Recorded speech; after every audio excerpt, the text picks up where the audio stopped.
Hai guys, kembali lagi di Sigarsu Channel. Di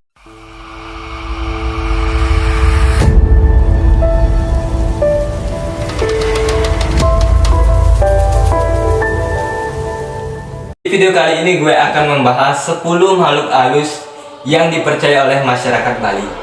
Di setiap daerah pasti percaya dengan keberadaan makhluk halus ataupun hantu. Namun makhluk halus ataupun hantu ada beberapa macam. Ada yang menyerupai seperti manusia, ada yang bertaring, dan sosok menyeramkan lainnya. Masyarakat Bali juga mengenal jenis makhluk halus mulai dari sosok jadi-jadian seperti leak dan penunggu suatu tempat seperti tonye, gamang, dan memedi. Berikut ini 10 jenis makhluk halus yang dipercaya oleh masyarakat Bali. Yang pertama, memedi ataupun wegomel. Dari masyarakat Bali sering terdengar dengan istilah kebang memedi ataupun disebutkan oleh memedi. Memedi ini juga menyukai suatu tempat atau mendiami suatu tempat seperti semak-semak, pepohonan, hingga batu besar. Namun makhluk halus memedi ini dia juga menyukai anak-anak dan tidak akan dikembalikan saat disembuhkan.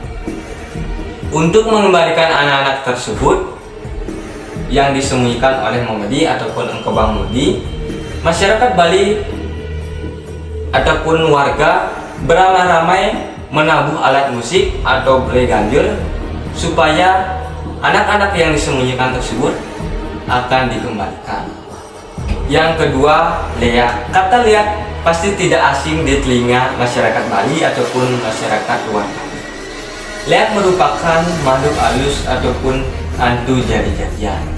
Proses ngeliak ini disebut ngelekas. Namun leak ini bisa dipelajari dengan mempelajari lontar, dari lontar Cambrebra, lontar Durge Bayware, lontar Tantimas, dan lontar Ratuning Kawisesan, dan lontar. Yang ketiga, celuluk. Celuluk ini juga bisa disebut dengan leak.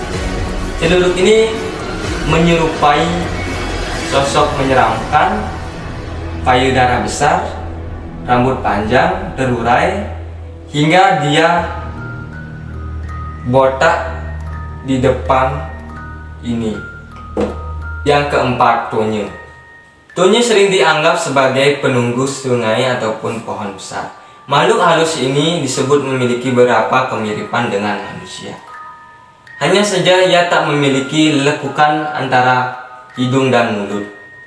Makhluk halus ini suka beramai-ramai atau bergerombol. Yang kelima, gamang. Seperti halnya tonye, gamang juga disebut tinggal di sungai ataupun kali. Jika tonye hidupnya berkelompok, maka memedi hidupnya menyendiri. Yang keenam, grek tunggek. Namanya sangat aneh karena masyarakat Bali saja yang mengetahui hantu ini. Hantu ini suka tinggal di tempat sepi dengan wujud menyerupai kuntilanak ataupun sundel bolong. Ia menyukai anak-anak dan diajak bermain di malam. Yang ketujuh, kemangmang. Kemangmang merupakan makhluk halus yang hanya terdiri dari kepala. Ia tak memiliki badan ataupun tangan dan kaki. Bentuk kepalanya pun bolong seperti digigit tupai. Hantu ini juga meneror manusia yang memiliki hasil panen. Yang kedelapan, rangda. Rangda ini dipercaya sebagai penjelmaan Dewi Durga yang memiliki manifestasi pelebur. Ada juga yang menyatakan rangda ini adalah dewinya para leak. Yang kesembilan, larung. Dalam loke calonarang juga bisa disebut antek-antek dari rangge. Tak seperti rangge yang bisa disebut sebagai janda, namun larung ini digambarkan sebagai sosok lebih cantik dan lebih muda pada rangge. Yang ke-10, blerong. Blerong merupakan tuyul versi Bali. Makhluk ini biasanya dipelihara oleh majikan dengan tujuan untuk memperoleh kekayaan dengan cara gaib ataupun mencuri.